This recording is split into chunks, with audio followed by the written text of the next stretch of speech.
So it's been a little while since my last post. I haven't had time to edit any of the other ones, but I do want to share something um, that's been on my mind. So I went through the process of trying to obtain unemployment, and uh, well, let me go back. So come September, it will be 3 years since my um, baby baby brother uh, uh, died by suicide, and he was 17 at the time, so it'll be 3 years this September. And last year, when it was like just past the 2 year mark, my other brother, he was going through, well, we didn't know at the time, just going to the hospitals, in and out of the hospital, in and out of the hospital, just due to fevers and other things like that. And eventually we found out his illness was aggressive. So he was transferred to the National Institutes of Health in Maryland. And so that October, he was admitted. He was there. He was approved and was doing a experimental treatment plan that incorporated chemo, of course, too. And it was bad. And I was working still full time, and sometimes I would go to visit him and then go straight to work. So at the end of, and our mother was not in the right headspace after 2 years, just buried a child, and now here's another child that is suffering really bad to the point that there's a possibility he can die. So this Good Job global company I worked for, good job, I mean as in good pay, good as in majority of the employees that worked there were good people. But it's like any other corporate, well, not all, but like most corporate companies, that they can, use the temps and fire the temps and revolving door. So anyway, what I did, my position was pretty secure. I received, increases. I received bonuses a couple times, especially when they became $1 billion company. And, but the team that I was, I worked with, there was not that many of us. And, so if someone quit or if other things were needed, you worked overtime.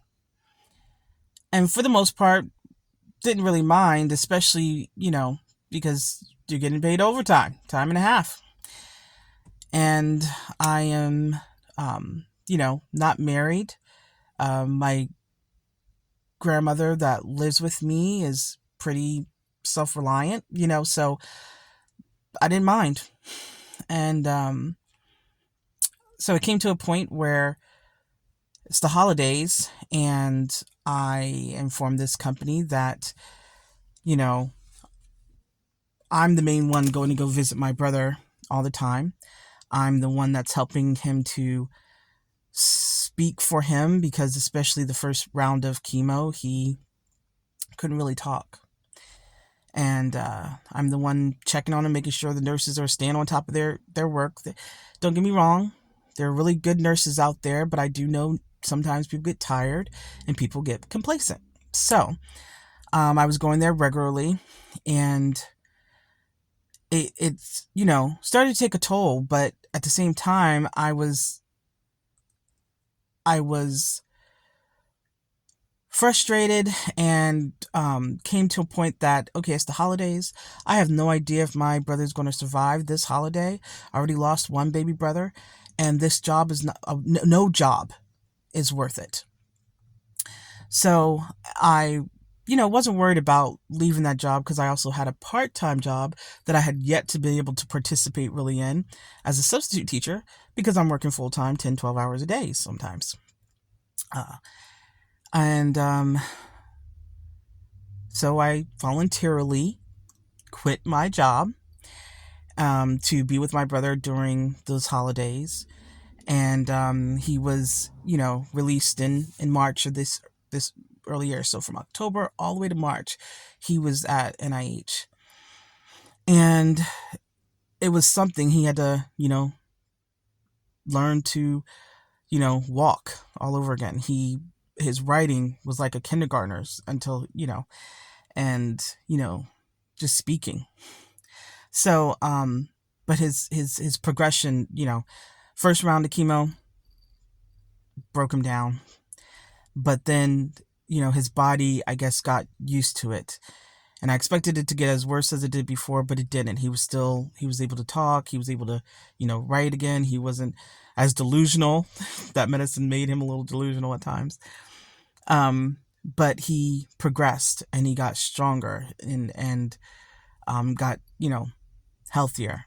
And then he was able to leave the building at NIH and go to uh, the Children's Inn, which is like your equivalent of St. Jude, where they could, the person or their family or, whoever they want with them can be able to stay with them. If you live, more than like 40 miles away or whatever it is, and you can be able to, have food, have all the things, the needs that you need, that you don't have to worry about anything else, and just take your child or your partner or whoever it is to their appointments. So it came to a point, my 401k ran out, everything ran out, and I'm at the point, okay, I need some unemployment money because guess what? I haven't worked 30 consecutive days at my substitute job for the city. So it goes back to my previous job I had worked for over 10 years. And let's just say how it was, they initially denied it. Of course, I appealed it and had the meeting, the telephonic hearing and everything like that. And the person that was asking the questions asked redundant questions that was already in the packet of evidence, so to speak. And the person did not have any questions for any of my witnesses. So I was kind of thrown by that. So I didn't have that person, the Virginia Employment Commission, I didn't have them call all the witnesses that I had listed. I just said, get my main person, which was my brother, his own testimony. And this is what I want to talk about, mainly. The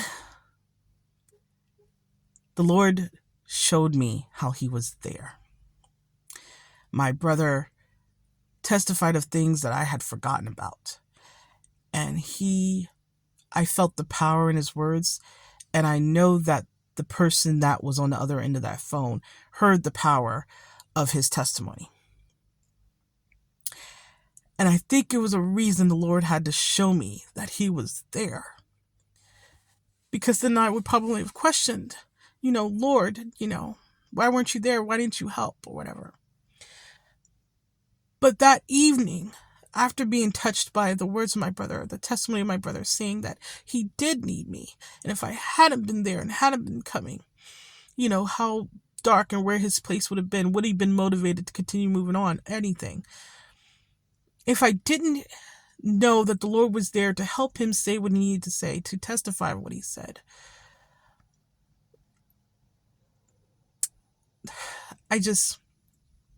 because later on that night, after, recognizing and realizing the Lord was there, I realized something. That person can choose to harden their heart and not grant me, that I receive unemployment benefits.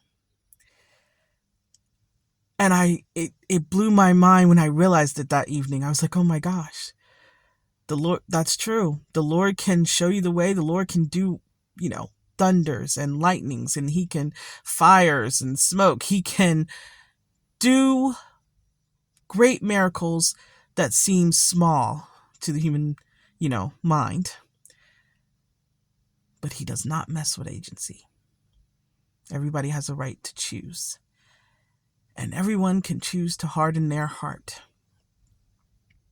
So I realize now part of it was for me, I think, to hear my brother's sweet testimony, to feel the Spirit, and for the Lord to show me that he was there. But that person has the right to choose to harden their heart or not. So the decision came, do I appeal this appeal? Because I can choose to do that. What the person said, all the facts found, was not all listed. My evidence of my letter from the Department of Health themselves, his main doctor, from the children's end to show how he stayed there, how them both calling me his caretaker, was not listed in the facts. And by their own words, showing how they did not believe I showed proof that I was needed. And I'm reading all this and I'm wanting to rip it apart because I'm like, that's not true. And this is not true. And how can they say like this? And how they turn around like this? And then, woosah, as my brother would say. And my grandmother said the key words to me. She said, that is just their opinion. That's right. That's just their opinion. And I don't agree with how they worded that opinion, but that's just their opinion. And then I realized I don't, as much as I want to fight and justify and clarify their opinion, I thought about Jesus.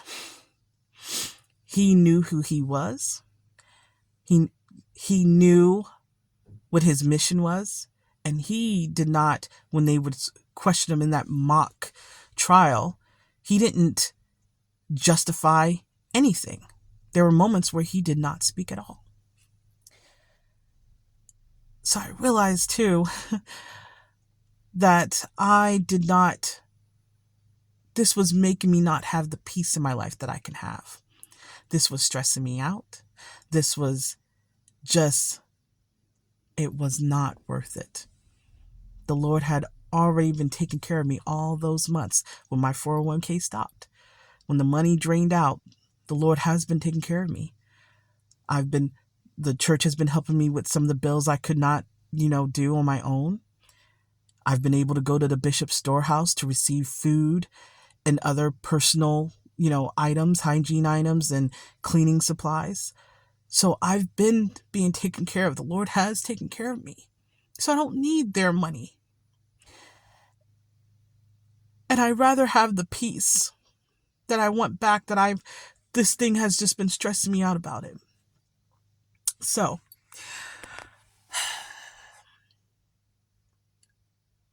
I've been wanting to share that, to remind people that the Lord is in all the details. The Lord can be there, is there, and does help. But people have the right to choose. People can harden their hearts. And to remember that it's just their opinion sometimes, and it's not worth it. If you know the truth, it is not worth trying to justify yourself to others.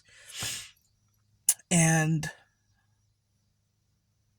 I feel so blessed to realize that, to not keep going on and trying to fight something. You can't prove a negative. They don't want to hear it. They want to harden their heart. You can't prove it. And the unemployment, employment commission, they're more for the employers anyway. I've been taken care of. The Lord has been taking care of me. It's time to move forward. Recapture that peace that you've had and just move forward. So I'm just for anyone else that has struggled or wondering if God was there, he's there. But we got to always remember that people have the right to choose and can harden their hearts. And that's the big thing. That's the huge thing why Lucifer was, cast out of heaven. He tried to take away our choice. And so it's been a little of a ride, but I've been very blessed, especially when the Lord shows me how he's been there. And especially when the Lord shows me, you got to remember that person has agency. They can choose. So just remember that God is there. Just remember that people's opinions is just their opinion. Doesn't make it fact. Doesn't make it true. And, you know, don't let other people's, you know, circumstances, or don't let circumstances ruin your joy, as my grandma would say. And I hope you have a great day and a great week and are able to see the good